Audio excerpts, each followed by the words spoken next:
Turabashimiye kandi tubahaye ikaze ku makuru tubagezaho kuri imbonesha kure yanyu na yacu News TV. Ni amakuru ahejeje kudushikira kuri aya manywa muri iki gitondo bikomeye cyane aturuka mu gihugu cy'u Burundi. Ni amakuru ari kuvugwa mu gihugu cy'u Burundi, dore ko ariyo tubagezaho, ndetse n'amakuru aba ari kuvugwa mu buseruko bwa Repubulika Iharanira Demokarasi ya Kongo.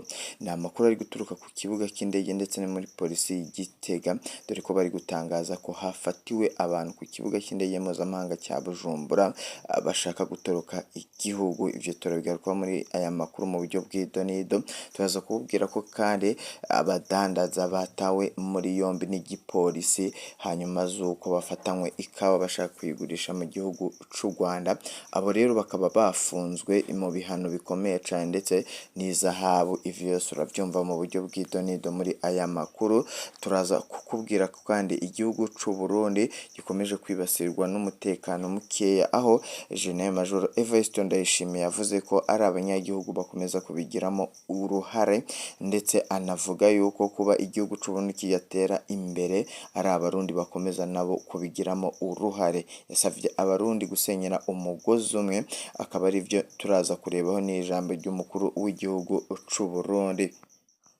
Kandi tutarava mu gihugu cy'u Burundi turaza kukubwira ko babasoda bavuye mu buseruko bwa Repubulika Iharanira Demokarasi ya Kongo bigumuye mu mirwano n'ubundi baraburanishwa mu gihugu cy'u Burundi. Navyo turabikugezaho, ni amakuru aba atosoye mu buryo bw'idonido, ndetse turaza no kunyarukira mu buseruko bwa Repubulika Iharanira Demokarasi ya Kongo naho turebe ibikomeje kuhavugwa, dore ko imigwano itifashe neza kubera ko imigwano yeruye kandi iri gutuma abagera ku bihumbi 3 bamaze kuvanwa mu vyabo kuva ku munsi w'ejo gusa wonyine, dore ko abagore n'abana bose bari kuvanwa mu vyabo n'intambara. Turaza naho kuherekera ndetse turebe amakuru agezweyo, dore ko biri kuvugwa ko ari amakuru menshi ari mu buseruko bwa Repubulika Iharanira Demokarasi ya Kongo n'andi menshi tubafitiye muri aya makuru. Mbahaye ikaze mwese aho muri hose, ndabakengurukiye cyane rero mugabo kuri mwe mwaje gufyonda sabone ko utarabikora amanuka munsi y'video uracubona ijambo sabone ufyonde ko, uracubona nakazogera nyine ufyonde ko amatuje turabana mu makuru twaguteguriye kuri imbonesha kuri imwe rudende ibagezaho amakuru yizewe, amakuru abayagizwe itsinda n'abamenyesha amakuru ndetse n'itsinda ry'abanyamakuru bacu babahereye mu gihugu cy'u Burundi ndetse n'abari mu buseruko bwa Repubulika Iharanira Demokarasi ya Kongo, kugira tujye tubagezaho amakuru ari guturuka ku rugamba aho imigwano ikomeje kuba yakomera. Munyemere rero dutangirane n'ivyaya makuru, duhere nga mu gihugu cy'u Burundi nk'ibisanzwe.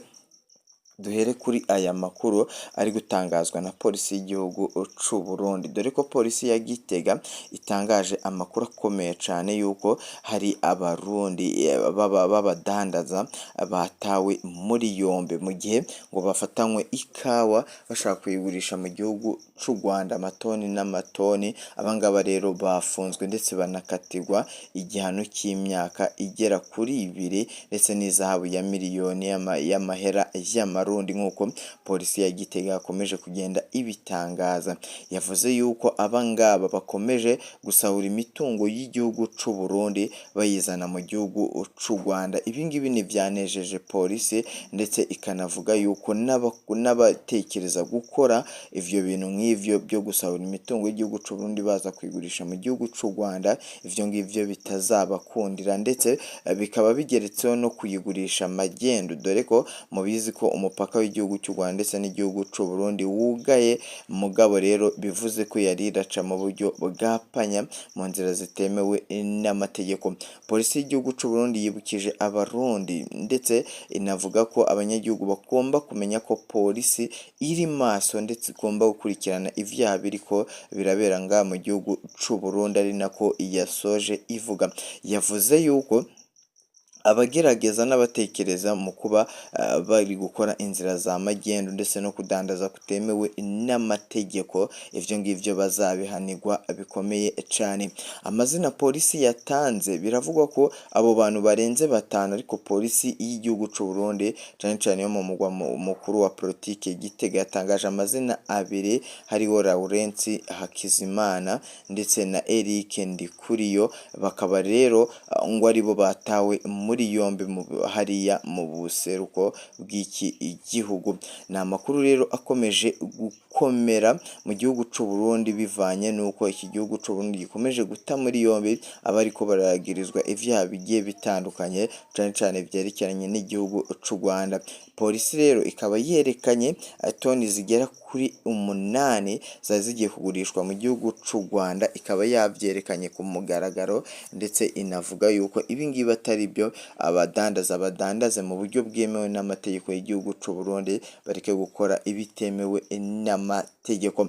Polisi y'igihugu c'u Burundi cane cane Igitega yanibukije abanyagihugu kuba maso ndetse no gucunga neza umutungo w'igihugu c'u Burundi kuko uzagirira akamaro igihugu c'u Burundi. Munyemerere tubijyanire n'iyi nkuru n'ubundi irebana na polisi. Igipolisi c'u Burundi cyakoze umukwabo ukomeye cyane mu kibuga mpuzamahanga cy'indege cya Bujumbura. Bikaba biri kuvuga ko polisi y'igihugu c'u Burundi yataye muri yombi igera kuri 3 bari bashaka toroka ubutegetsi mu gihe bari bamaze iminsi mu ndwi 2 ziheze bakurikiranwa barashakishijwe barabuze bashaka gutoroka ubutegetsi bw'igihugu c'u Burundi. Ni nyuma yuko ngo bamenye neza ko bakomeje kugenda baharabika ubutegetsi bw'igihugu c'u Burundi ndetse no kuba batuka umukuru w'igihugu. Abangaba rero bakaba batawe muri yombi ariko amazina yabo niyamenyeshejwe cyangwa se polisi niyayashyize hanze. Abangaba bakaba bafungiwe ahantu hatazwi ndetse kugeza n'uyu munsi imbuga ngurukana bumenyi zikaba zitaramenya neza aho abangaba bafungiye. Gusa polisi y'igihugu c'u Burundi yibukije ndetse inavuga ko abanzi b'igihugu c'u Burundi ndetse n'abashaka guhungabanya umutekano w'igihugu c'u Burundi bo bakomeje kwiyongera umwanya ku mwanya. Abagabo babiri biravugwa yuko umwe akomoka mu ntara ya Kibitoke undi agakomoka Bujumbura. Bikavugwa yuko abangaba bari bafise umugambi ukomeye cyane wo guhungabanya umutekano w'igihugu. Polisi yavuze ibyaba ari kwagirizwa harimo guhungabanya umutekano w'igihugu, gukorana n'imitwe yitwaje intwaro ndetse no guharabika umukuru w'igihugu ku bushake, nk'uko igipolisi cya Gitega cyagiye kibyandika ku rubuga rwabo rwa X rwahoze rwitwa Twitter. Ni amakuru akomeje gusohoka mu gihugu c'u Burundi. Turaza kubabwira ko kandi babasoda n'ubundi bavanywe mu buseruko bwa Repubulika Iharanira Demokarasi ya Kongo bigumuye mu migwano. Murabizi ko hari abasoda bigumuye mu migwano yari iri kubera mu buseruko bwa Repubulika Iharanira Demokarasi ya Kongo, kandi murabizi ko igihugu ca Kongo cyajyanye amasezerano bikomeye cyane n'igihugu c'u Burundi mu bufatanye bwa gisirikare ndetse no gutabarana aho bibaye ngombwa. Mu gihugu cya Repubulika Iharanira Demokarasi ya Kongo hari imigwano ihanganishe impande iruhande rwa leta ndetse n'uruhande rw'umutwe witwaje intwaro arirwo M23. Bikavugwa yuko rero abo basoda banze kurwana n'umuhari wa M23, bityo rero bakoherezwa mu gihugu c'u Burundi. Bamwe barungitswe mu ibohero, abandi babiri baratoroka, ariko abarungitswe mu ibohero bikaba biteganyijwe ko baraburanishwa bagakatirwa urubakwiye. Igihugu c'u Burundi gikomeje gukatira aba basoda ndetse babaziza ivyaha bigiye bitandukanye harimo ngo n'icy'ubugambanyi. Ibyaha rero bikaba bikomeje kugenda vyiyongera bagirizwa, dore ko bagirizwaga kwigumura ku rugamba, gusuzugura ubutegetsi bw'igihugu c'u Burundi ndetse n'amategeko y'igihugu c'u Burundi, ndetse bongeyeho n'ikindi cyaha gikomeye cyane mu kuba ari abagambanyi bari kugambanira ubutegetsi bw'igihugu c'u Burundi no gushaka kugambanira abategetsi bayoboye urugamba mu buseruko bwa Repubulika Iharanira Demokarasi ya Kongo. Ariko ibyo byaha byose nubwo babyagirizwa na sentare Ntahinyuzwa, abangaba ubwo barabihakana bakavuga yuko atari byo ndetse ibyo ngibyo atari byo, ari ibihimbano by'ubutegetsi bwa Gitega, ndetse bakanavuga yuko kuba bataragwanye bakigumura ku rugamba ari impfu nyinshi z'abasirikare b'igihugu c'u Burundi bakomeje gutakariza ubuzima mu gihugu cya Kongo. Nk'uko bagenda babigarukaho, barakomeza kugenda bagaruka ku makuru akomeye cyane bavuga yuko igihugu ca Kongo kiri kugwamo abarundi benshi, ariko ubutegetsi bwa Gitega bukomeza kugenda bubihakana ndetse buhisha imibare igiye ifatika kandi ya nyayo, cane cane ko ari abarundi bakomeza kugenda bagwayo ku bwinshi nk'uko abangaba batorotse bakomeza kugenda babitangaza. Kugeza ubu polisi y'igihugu c'u Burundi yatangaje ko ndetse n'igisirikare, inzego za gisirikare Gen. Prime Niyongabo ndetse afatanyije n'igipolisi mu gucungera umutekano w'igihugu c'u Burundi, yavuze ko abo basoda batorotse bagera kuri 2 bakomeje gushakishwa, dore ko ngo amakuru bafise bari mu gihugu c'u Burundi bari mu kwihisha gukomeye cane, ariko igisirikare ndetse n'igipolisi binyuze mu rongo iki gisirikare c'u Burundi Gen. Prime Niyongabo akavuga ko ari abanzi b'igihugu mbere na mbere, ngo ari nayo mpamvu bashyizemo imbaraga mu kuba bashaka abangaba bose bagize uruhare mu kuba batoroka ndetse no kugambanira abategetsi bamwe bamwe barongoye igisirikare kiri mu buseruko bwa Repubulika Iharanira Demokarasi ya Kongo. Aba rero n'ubundi polisi y'igihugu c'u Burundi rero ikaba yakomeje kugenda itangaza amakuru akomeye cyane ivuga yuko abo ngabo batorotse inzego z'umutekano ndetse nabo bigumuye ku rugamba mu buseruko bwa Repubulika Iharanira Demokarasi ya Kongo bakomeje gushakishwa, kandi ngo icyizere gihari ari uko bazafatwa. Polisi ndetse n'igisirikare binyuze mu murongo igisirikare c'u Burundi General Prime Niyongabo akomeza kuvuga ko abari abanzi b'igihugu c'u Burundi, cyane cyane ko bari mu mugambi ukomeye cyane bafatanyije n'igihugu c'u Rwanda mu kuba bashaka guhungabanya umutekano w'igihugu c'u Burundi nk'uko bisanzwe. Ni amakuru n'ubundi akomeza kugenda aturuka mu nzego z'umutekano z'igihugu c'u Burundi. Murabizi ko ejo mu minsi yaheze havuzwe amakuru akomeye cyane, gerenade zaturikiye i Bujumbura. Ivyo byose rero igipolisi ndetse n'igisirikare bakavuga ko inzego z'iperereza ndetse n'iz'umutekano zikomeza gutunga urutoki igihugu cy'u Rwanda yuko aricyo kiri gufatanya n'imitwe yitwaje intwaro, cyane cyane umuhari wa Red Tabara ndetse n'abandi banzi b'igihugu bari mu gihugu c'u Burundi mu kuba bahungabanya umutekano w'igihugu c'u Burundi. Nako karyo rero igipolisi ndetse n'igisirikare cyakomeje gusaba abarundi ndetse n'abandi bari hanze y'igihugu mu kuba bacunga igihugu cabo, bityo nibakomeza kugitererana umutekano uraba mukeya, kandi ari nabo bakomeje guhabwa amahera akomeye kugira ngo bahungabanye umutekano w'igihugu. Gusa polisi y'igihugu c'u Burundi yasabye abanyagihugu kwitwararika mu vyaha bigiye bitandukanye biri gukorwa mu gihugu c'u Burundi, bityo rero uko baratabwa muri yombi kandi abenshi bamajije gufatwa. Munyemerere twihutse cyane dukomeze n'aya makuru ari kuvugwa, tujye ku ijambo General Evariste Ndayishimiye, perezida w'iki gihugu n'ubundi yagejeje ku banyagihugu aho yumvise amakuru y'ivyabereye ku kibuga cy'indege, asohora itangazo ntare rushatsi ndetse yabivuzeho ababaye cyane. Generali Evariste Ndayishimiye yakomeje kugenda atangaza amakuru avuga yuko ababajwe atewe n'agahinda ndetse ko abarundi abanyagihugu aribo bari kwisenyera igihugu, dore ko yababajwe n'abo barundi batawe muri yombi bari abadandaza bagirizwa ivyaha byo gushaka gucuruza ikawa mu gihugu c'u Rwanda bayikuye mu gihugu cy'u Burundi ndetse no mu nzira zitemewe n'amategeko. Yibukije ko umupaka w'igihugu c'u Burundi ndetse n'igihugu cy'u Rwanda wugaye, bityo rero abo badandaza n'ubundi ngo bari barazicisha mu nzira zitemewe n'amategeko. Yasabye abanyagihugu kubumbira umugozi umwe bakubaka igihugu c'u Burundi, bityo ngo kirasenyuka kubera ko yagarutse kuba igihugu c'u Burundi kidatera imbere. Yasesenguye avuga yuko hari abanyagihugu babigiramo uruhare nk'abo ngabo bafashwe ndetse n'abandi batari bafatwa. Gusa yibukije ko inzego z'umutekano ndetse n'iza gisirikare mu gihugu c'u Burundi zikomeje gukora amaperereza mu banzi bose b'igihugu c'u Burundi bihishe ndetse n'abashaka kugambirira guhungabanya ubukungu bw'igihugu c'u Burundi. Yavuze ko abo ngabo bafashwe bakekwaho ivyaha byo gushaka kwambutsa ikawa iva mu gihugu c'u Burundi igera kuri toni 8 bayizana mu gihugu c'u Rwanda bagomba gukatirwa urubakwiye. Gusa yagarutse ku bihano bahawe, avuga yuko ari nabikeya kubera ko abangaba bahawe ibihano byo gufungwa imyaka 2 uko ari batanu ndetse bagatanga n'izahabu ya miliyoni